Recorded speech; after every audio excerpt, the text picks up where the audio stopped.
This morning early this morning, around 9 o'clock, a lady stepped in and said, "You've overslept. You need to leave." Telling one guest the same thing. Woke me up. They woke me up with a pulse of energy.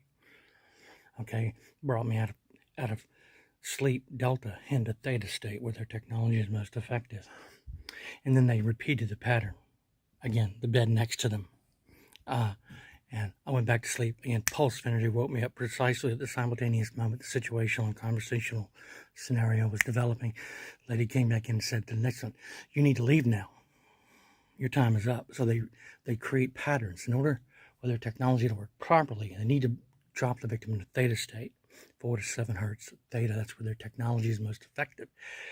And they need to develop patterns, coherent patterns of thought, in order to determine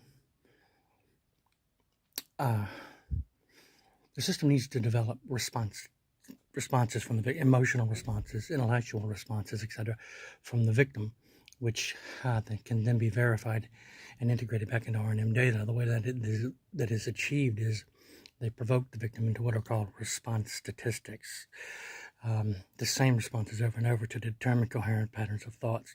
It's called wake-up visions, and it encompasses a lot of things, not just visual and verbal scenarios.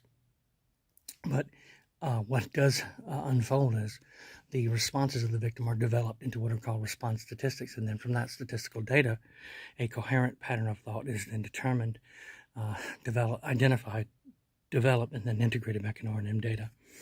It's a lot more complicated than that, but that's how their technology works. So what happened this morning was the bed across from me, 2 people in each bed. The clerk comes in and says to the one sleeping first across from me, "You need to get up and leave. You're past your time. Time for you to check out." Woke me up with a pulse of energy to hear that and see that. They need to step into the visual audible field of the victim. That's how the technology works. The eyes and ears are the windows to the soul in order to create memory references, memory anchors, choice reference patterns.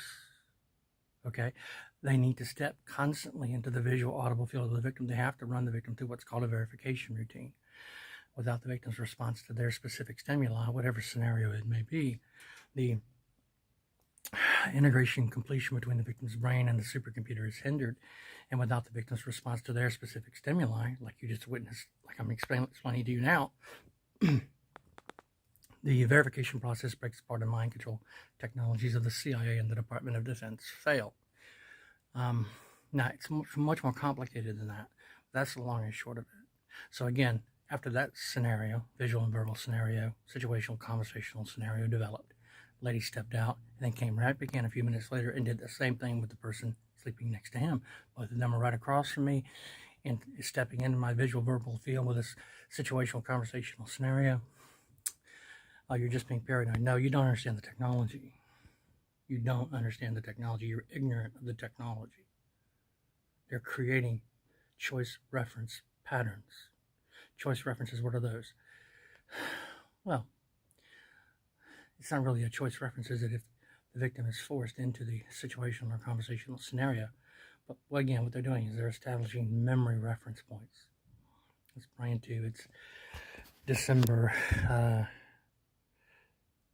22nd, 2020, 5:35 in the afternoon, Stockholm, Sweden. Enter hostel room 31.